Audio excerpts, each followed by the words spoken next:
I'll never forget her. Everyone in our coastal town knew about the old lighthouse, a crumbling structure at the far end of the beach. It had long since lost its purpose, and its top. To us kids, it was just part of the landscape. Faded, forgotten, ghostly. For me and my friends, Kyle, Zoe, Milo, and Avery, the beach and lighthouse were our summer haven. We'd spend hours building sandcastles, darting through waves, searching for sea glass, or playing hide and seek near the woods. Our parents warned us to steer clear of the lighthouse, but it never felt threatening. Until that one evening. The sun was setting, painting everything gold. We were sticky with sunscreen and salt water, trying to agree on one last game. Kyle made the choice for us, yelling, "Last one in is a rotten egg," before dashing into the surf. We followed, laughing. Then we heard it, a scream. It stopped us cold. A woman's scream, sharp, terrified, rising from the direction of the lighthouse. Dripping wet, we turned to look. The beach had gone silent. A figure stumbled from behind the lighthouse, thin, disheveled, in torn clothes, then vanished into the woods. "Who was that?" Zoe whispered. "I think someone's hurt," Milo said. We stood frozen, uncertain, until Avery said, "We should check it out." "Not me," I blurted. Something inside me screamed to stay away. "But what if she needs help?" Zoe asked gently. We argued until Kyle turned to me with that look. I knew what was coming.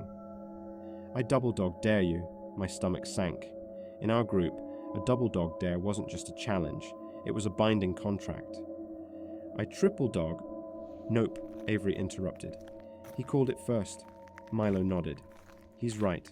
I was chosen." "Fine," I said, barely above a whisper. My legs felt heavy as I approached the broken tower. The others followed only part way before stopping. The lighthouse interior was dim and rotting. I stepped carefully, squinting into the gloom. Nothing, just dust, dirt, and decay. Then, another scream. Raspy. Close. I jumped, barely avoiding a hole in the floor. Something moved in the dirt. I stepped closer and saw her. A woman, half buried, her hand twitching weakly. Her face was smeared with soil. It was like someone had tried to bury her alive. My mind struggled to make sense of it, but something drove me to kneel and brush the dirt from her face. Her eyes opened, locked onto mine. There was a flicker of something. Hope, maybe. Then it vanished. Her eyes lost their light. She went still. She died. I stumbled back in shock, heart racing. Outside, my friends screamed, "Run! Get out!" I turned to flee and froze. The figure in torn clothes stood in the doorway, watching, still. Their clothes were stained dark, maybe with blood. Then something hit them in the head. A rock. They staggered. "Run!" My friends shouted again. I didn't wait. I darted past the figure, sprinting down the beach, lungs on fire. My friends were ahead, already running. We didn't stop until we reached the road.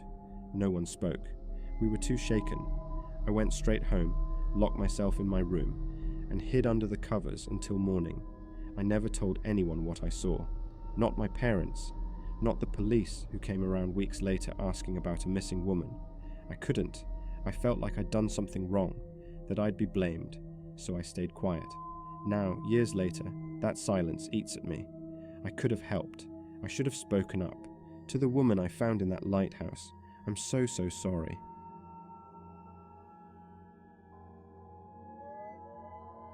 I regret being a lighthouse keeper. In 1998, I worked at a station I'll call Cape Hope. That's not the real name, but I'm keeping it private, for good reason. The job was mostly peaceful. I liked the solitude, the rhythm of the sea. Sure, it could be dull, but I found peace in the quiet. That changed one summer night. A heavy fog rolled in, unnaturally fast. I'd never seen anything like it. I could barely see past the windows. Worse, the usual sounds of the sea vanished. No waves, no gulls, just silence. Then I heard a clang outside. At first I figured it was some old piece of metal shifting in the wind, but it repeated, evenly spaced. It didn't sound like machinery. The radio was dead, just static. I grabbed a flashlight and stepped outside. The fog swallowed everything. Even the lighthouse beam barely reached out. Then I saw something. A figure, human-shaped, but too tall, too still, standing at the edge of the light. I blinked, and it was gone. Back inside, things were subtly wrong. My pen had moved. Papers were out of place. A breeze, maybe? But the clanging continued. I checked outside again and swore I heard footsteps on gravel, but saw nothing. Later, I saw the figure again, closer. I ran inside and locked the door. I didn't sleep that night. At dawn, the fog lifted like nothing had happened. I almost convinced myself it was all in my head. But in 2001, during a December storm, things got worse. The tower shook. Rain hammered the windows. Then, suddenly, silence, the kind that makes your stomach drop. Footsteps echoed from the top of the tower. I'd locked every door. Nobody could have entered. Still, I climbed the stairs. The higher I got, the colder it became. At the top, I found something that made my blood freeze. Small handprints on the window. I wiped them away, hoping they were old. Just as I turned to leave, I felt cold breath on my neck. Then a voice whispered my name. I ran, locked myself in the control room. The radio was dead again. Then came dragging footsteps. Heavy, deliberate, I peeked into the hall. Something darted past. The tower door, locked just an hour earlier, creaked open, inch by inch. The same distorted voice whispered my name again, this time right beside me. I slammed the door. After that, I kept the job. I figured storms and fog were rare enough. I was wrong. In 2003, everything came to a head.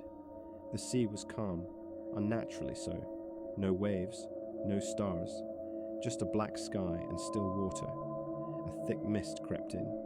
It reminded me of that night in '98. Out on the water, I saw a wrecked ship, barnacle-covered, half sunk. I knew that coast. That ship hadn't been there before. Inside, I heard deep, slow breathing. Lights flickered in sync with it. Shadows shifted across the walls, disappearing when I pointed my flashlight.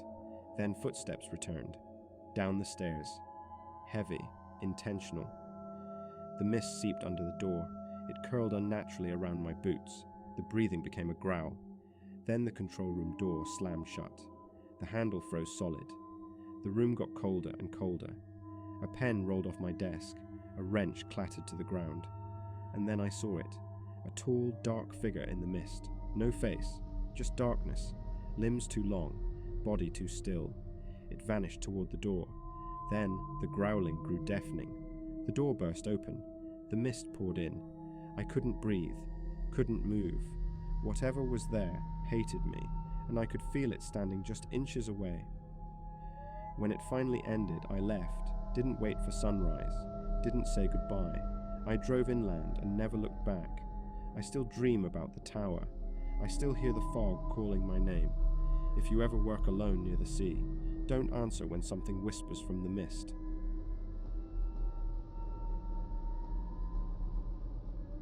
Trespassing at a certain Maryland. Lighthouse from I won't tell.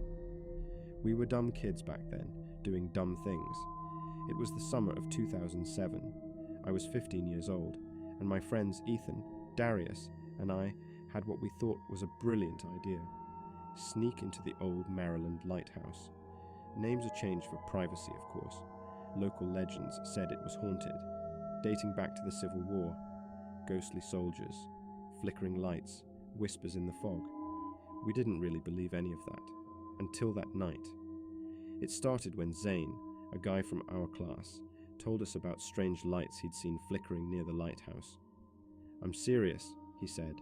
"There's something weird going on over there." We laughed, but we were hooked. 1 week later, just after sunset, we parked my old Corolla near the edge of the woods that led to the lighthouse.